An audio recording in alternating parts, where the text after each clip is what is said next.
बचू राज्यभरात खरं तर मुंबईत मोठ्या प्रमाणात पाऊस हा पडत आहे. रायगड, ठाणे या ठिकाणी पावसाचं प्रमाण वाढलेलं आहे आणि तिथल्या शाळांना देखील सुट्टी जाहीर करण्यात आलेली आहे. नेमकी परिस्थिती काय आहे? शिवसेनेच्या सर्वच नेत्यांना सतर्क राहण्याच्या आणि लोकांना मदती करण्याच्या सूचना या एकनाथ शिंदेंनी दिलेल्या आहेत. तो शिवसेनेचा मूळ गुणधर्मच आहे. पावसासोबत सेवा पोचली पाहिजे. निसर्ग जर कोपला तर शिवसेना त्याच्या मदतीला धावले पाहिजे. जिथं आग असेल तिथं पाण्याचा बंब घेऊन जायचा आणि जिथं पाणी असेल तिथं मदतीचे हात शिवसेनेचे घरोघरी पोचले पाहिजे. या दृष्टिकोनातून शिंदे साहेबांना दिलेलं आव्हान आहे. ते सगळे आम्ही शिवसैनिक म्हणून अतिशय नम्रपणे त्या सूचना आम्ही पाळू. शिवसेनेत सध्या घडामोडी घडताना मोठ्या प्रमाणात पाहायला मिळत आहेत. ऑपरेशन टायगर अंतर्गत या ठिकाणी सचिन आहेत तर आलेले आहेत, मात्र आणखी कोणी येणार असल्याची चर्चा ही जोरदार झालेली आहे. आता सचिन आला तर त्याची टीम येणार ना क्रिकेटची. त्याच्यानं कसं आहे, हा सत्तेतल्या मित्राला झटका आहे आणि सत्तेच्या बाहेरच्या लोकांना झटका आहे आणि सचिन सोबत टीम आल्याशिवाय राहणार नाही. पण ज्या पद्धतीने आपला पक्ष वाढतोय, सत्ता बाहेर असणाऱ्यांपेक्षा सत्तेतल्याच लोकांना जास्त धोका वाढत असताना पाहायला मिळतोय. मग खासदार असतील किंवा आमदार असतील, मित्र म्हणून ते सगळेजण स्वीकारून घेणार शांतपणे. त्यांना धोका नाही आहे, कारण त्यांच्यासाठी केंद्रही महत्त्वाचंच आहे. केंद्र मजबूत करण्याचं काम, केंद्र सरकार मजबूत करण्याचं काम सध्या पुऱ्या हिंदुस्थानात फक्त एकनाथजी शिंदे करत आहे. म्हणजे BJPला शक्य झालं नाही पुऱ्या हिंदुस्थानात. ते एकनाथजीनं इथं महाराष्ट्राच्या माध्यमातून केंद्राला मजबूती करण्याचं काम मला वाटतं एकनाथजी साहेबांनी केलेलं आहे. त्याच्यानं मोदी साहेब आणि शहाजी यांना आता पूर्ण ताकदीनं मजबूती भेटलेली आहे.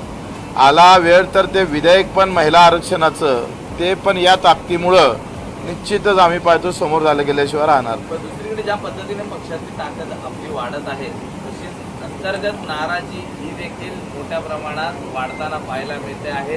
काल आलेल्यांना मोठ्या पदं मिळत आहेत आणि जे आधीपासून कार्यरत आहेत त्यांना कुठेतरी बाजूला सरकवलं. अशी कुठलीही नाराजी नाही. आम्ही जेव्हा काल सचिन भाऊचं नाव सांगितलं, आम्ही 13 विधान परिषदचे सभासद आमदार तिथं हजर होतोय आणि हजर असताना आम्हाला सगळ्यांना वाटलं का आपल्यातून नाव येणार, पण अचानकपणे सचिन भाऊचं नाव आल्यावर सगळे खुश झाले.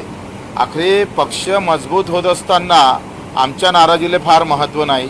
पक्ष मजबूत झाला पाहिजे आणि आमचा जो अजेंडा आहे तो पूर्ण केल्याशिवाय त्याचं एक पहिलं दुसरं पाऊल आता पडत आहे आणि त्या अजेंड्यापर्यंत आम्ही निश्चित जाऊ.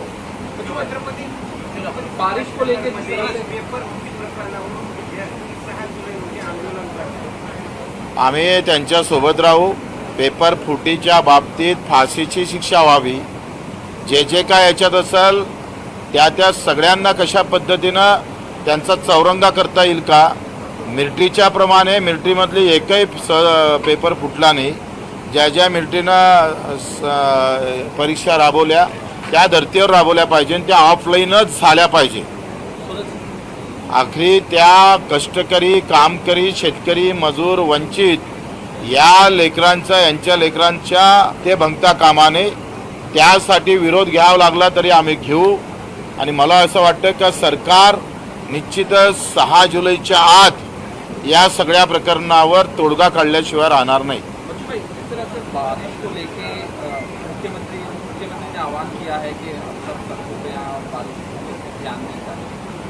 बारिश देखो, अभी बारिश की तो पहले तो था कि बारिश नहीं आएंगी, अभी आ रही है तो बहुत अच्छा है.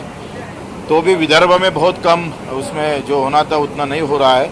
यहाँ जो अभी बारिश का वातावरण निर्माण हुआ है उस माध्यम से हमारे सैनिक, शिव सैनिक जिस तरह से काम में आते उसी तरह से एकनाथ शिंदे साहब ने जो आह्वान किया उसको हम पूरे तरह से, हमारा शिव सैनिक जो है वो पूरे तरह से काम करेगा, लोगों को सेवा देने का काम करेगा, उनको मजबूती करेगा. कहीं अगर आपत निर्माण होती है तो पूरा उसके साथ खड़े रहेंगे. आपने कहा कि मुख्यमंत्री केंद्र को मजबूत करने के लिए है, इस तरह से देखो केंद्र तो मजबूत किया है ना. शिंदे साहब ने अभी 6 खासदार वहाँ लेकर जो मजबूती आई है वो पूरे हिंदुस्तान के अंदर शिंदे साहब ने दी है. और ये मजबूती का केंद्र को जो फायदा होगा उसका जरूर उसका रिजल्ट भी अच्छा आएंगे। जब सचिन अहिर गए पार्टी में तो आदित्य ठाकरे का बयान आया कि ऑपरेशन टाइगर नहीं ऑपरेशन देवेंद्र फडणवीस है, इस तरह से बयान दिया था। देखो ये कितने यानी दुर्दैव की बात है कि किसने हमारे आमदार फोड़े, उसका क्रेडिट देने का भी काम आदित्य ठाकरे जी कर रहे हैं। ये तो सबसे दुर्दैवी बात है। यानी वो शिंदे साहब ने फोड़ा नहीं, देवेंद्र जी ने फोड़ा, ऐसा बोल के उनको उन्होंने जो बात रखी है ये बहुत दुर्दैव की बात है। बल्कि उन्होंने उनका भी निश्चित करना था, वो कर नहीं रहे। वो बोल रहे कि नहीं ये तो सब देवेंद्र जी का श्रेय है, मतलब हमारे एक आमदार फूट रहे और श्रेय आप श्रेय देने की बात कर रहे हो, तो कितनी यानी इतना दुर्दैव किसी पर ना आए। ये कहा जा रहा है कि देवेंद्र जी जाएंगे केंद्र में, यहाँ मजबूत करेंगे मुख्यमंत्री देवेंद्र। भारत को जरूरत है देवेंद्र जी की। देवेंद्र जी भारत के सरकार, भारत के लिए उनकी जो स्टडी है, उनका जो अभ्यास है, उनकी जो काम करने का तरीका है, वो देश पे उसका अगर देश पातड़ी पर अगर गए वो देश के सर, तो जरूर उसका फायदा होगा देश को। उद्धव ठाकरे कहते हैं कि वो प्रधानमंत्री बनेंगे, हमारा समर्थन है, देवेंद्र फडणवीस प्रधानमंत्री बनेंगे। बिल्कुल, बहुत अभी तो यानी लाइन पे आ गए ना। देवेंद्र फडणवीस को अगर उनका पाठिंबा मिलता है तो मतलब शिंदे साहब को मिलना है, तो लाइन पर आ गए।